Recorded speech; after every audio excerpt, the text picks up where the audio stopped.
Good afternoon दोस्तों। आज हिंदी व्याकरण का एक अत्यंत ही महत्वपूर्ण विषय लिंग की चर्चा करेंगे। लिंग की परिभाषा, भेद और उसके महत्वपूर्ण उदाहरण की चर्चा करेंगे जो कई बार परीक्षाओं में पूछा गया है। तो चलिए शुरू करते हैं। तो सबसे पहले लिंग क्या है ये जानते हैं। परीक्षा में कई बार ये प्रश्न आता है कि लिंग के परिभाषा को विस्तार से लिखिए, तो इसके बारे में जानना आवश्यक है। तो इसको कुछ इस प्रकार से समझा जा सकता है। लिंग एक ऐसा व्याकरणिक तत्व है जिसके आधार पर संज्ञा, सर्वनाम और विशेषण शब्दों के स्त्रीलिंग या पुल्लिंग होने का बोध होता है। हिंदी में लिंग का प्रयोग व्यक्ति, वस्तु, स्थान, भावना या अन्य संज्ञाओं की पहचान और वर्गीकरण में होता है। साधारणतः हिंदी भाषा में लिंग दो प्रकार के होते हैं, स्त्रीलिंग और पुल्लिंग। तो आप इसको नोट कर सकते हैं, ये एक अत्यंत ही महत्वपूर्ण परिभाषा है, तो परीक्षा में आ सकता है। तो फिर से पढ़ते हैं। लिंग एक ऐसा व्याकरणिक तत्व है जिसके आधार पर संज्ञा, सर्वनाम और विशेषण शब्दों के स्त्रीलिंग या पुल्लिंग होने का बोध होता है। हिंदी में लिंग का प्रयोग व्यक्ति, वस्तु, स्थान, भावना या अन्य संज्ञाओं की पहचान और वर्गीकरण में होता है। साधारणतः हिंदी भाषा में लिंग दो प्रकार के होते हैं, स्त्रीलिंग और पुल्लिंग। लिंग का मुख्य उद्देश्य ये बताना है कि कोई विशेष शब्द पुरुष जाति का है या स्त्री जाति का।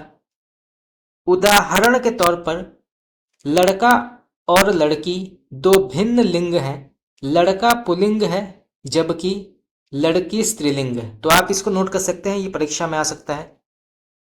चलिए अभी लिंग के महत्वपूर्ण भेद की चर्चा करते हैं। कितने प्रकार के भेद हैं ये भी जानना आवश्यक है। हिंदी व्याकरण में लिंग के मुख्यतः दो भेद होते हैं। सबसे पहले आता है पुल्लिंग और दूसरा है स्त्रीलिंग। इन दोनों भेदों के अतिरिक्त कुछ विशेष वर्गों में अन्य प्रकार के लिंग भी होते हैं, जैसे कि नपुंसक लिंग। हालांकि यह अधिकतर अन्य भाषाओं में देखने को मिलता है, परंतु हिंदी में मुख्यतः स्त्रीलिंग और पुल्लिंग का ही प्रयोग होता है। तो ये एक अत्यंत ही महत्वपूर्ण पॉइंट है जहां से प्रश्न परीक्षा में आ सकता है कि हिंदी में जो है मुख्यतः दो लिंग होते हैं, स्त्रीलिंग और पुल्लिंग, परंतु अन्य भाषाओं में तीन लिंग भी पाए जाते हैं, पुल्लिंग, स्त्रीलिंग और नपुंसक लिंग। तो आप इसको नोट कर सकते हैं, परीक्षा में आ सकता है। चलिए आगे बढ़ते हैं। अभी जानते हैं कि पुल्लिंग क्या है, इसकी परिभाषा क्या है। पुल्लिंग का अर्थ है जो शब्द पुरुष जाति को इंगित करते हैं। यह उन सभी व्यक्तियों, प्राणियों और वस्तुओं के लिए उपयोग होता है जो पुरुष के रूप में जाने जाते हैं, जैसे कि भाई, बेटा, राजा, सिंह आदि। इस प्रकार के शब्दों में पुल्लिंग की पहचान उनके प्रयोग से की जाती है। तो फिर से पढ़ते हैं। पुल्लिंग का अर्थ है जो शब्द पुरुष जाति को इंगित करते हैं। यह उन सभी व्यक्तियों, प्राणियों और वस्तुओं के लिए उपयोग होता है जो पुरुष के रूप में जाने जाते हैं, जैसे कि भाई, बेटा, राजा, सिंह आदि। इस प्रकार के शब्दों में पुल्लिंग की पहचान उनके प्रयोग से की जाती है। उदाहरण के तौर पर राम पढ़ाई कर रहा है, शेर जंगल में घूम रहा है, यह लड़का बहुत अच्छा गाता है।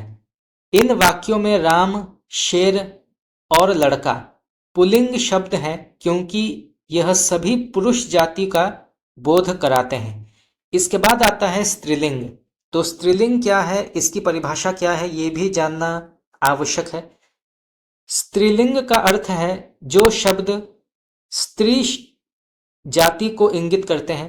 यह उन सभी व्यक्तियों, प्राणियों और वस्तुओं के लिए उपयोग होता है जो स्त्री के रूप में पहचानी जाती हैं, जैसे कि बहन, बेटी, रानी, गाय आदि।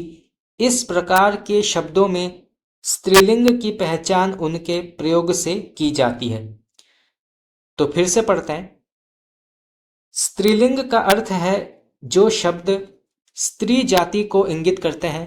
यह उन सभी व्यक्तियों, प्राणियों और वस्तुओं के लिए उपयोग होता है जो स्त्री के रूप में पहचानी जाती हैं, जैसे कि बहन, बेटी, रानी, गाय आदि। इस प्रकार के शब्दों में स्त्रीलिंग की पहचान उनके प्रयोग से की जाती है। उदाहरण के तौर पर, सीता खाना बना रही है, बाघिन जंगल में शिकार कर रही है, यह लड़की बहुत अच्छा नृत्य करती है। इन वाक्यों में सीता, बाघिन और लड़की स्त्रीलिंग शब्द हैं क्योंकि यह सभी स्त्री जाति का बोध करते हैं। चलिए अभी जानते हैं कि लिंग परिवर्तन क्या है। तो लिंग परिवर्तन भी एक बहुत ही महत्वपूर्ण विषय है जहां से प्रश्न परीक्षाओं में आते हैं। कुछ शब्द ऐसे होते हैं जिनका लिंग परिवर्तित किया जा सकता है। इन्हें पुल्लिंग से स्त्रीलिंग और स्त्रीलिंग से पुल्लिंग में बदला जा सकता है, जैसे लड़का लड़की, बेटा बेटी, राजा रानी। उदाहरण के तौर पर लड़का लड़की, भाई बहन, शिक्षक शिक्षिका, सेवक सेविका। विशेष उदाहरण, कुछ शब्द ऐसे भी होते हैं जिनमें पुल्लिंग और स्त्रीलिंग के लिए भिन्न शब्द का प्रयोग होता है, परंतु उनकी पहचान उनके विशेष संदर्भ में की जाती है, जैसे कि डॉक्टर, अध्यापक, कवि आदि, जिनके साथ लिंग का उल्लेख उनके व्याकरणिक प्रयोग से ही पता चलता है। चलिए अभी अंत में इसके निष्कर्ष की चर्चा करते हैं। हिंदी में लिंग का महत्वपूर्ण स्थान है क्योंकि इसके बिना व्याकरण और वाक्य रचना अधूरी मानी जाती है। किसी भी व्यक्ति, वस्तु या प्राणी का लिंग उसके लिंग पहचान शब्द से जाना जा सकता है। तो दोस्तों, आज हमने हिंदी व्याकरण का एक अत्यंत ही महत्वपूर्ण विषय लिंग की चर्चा की। बहुत ही छोटा सा क्लास आज हमने किया, परंतु अगर आप चाहते हैं कि मैं इसका विस्तृत क्लास आपके लिए लाऊं तो आप मुझे कमेंट करके बता सकते हैं। तो आज के लिए इतना ही। अगर आप लोगों को मेरा क्लास अच्छा लगा तो आप मुझे कमेंट करके बता सकते हैं। आपका बहुत बहुत धन्यवाद।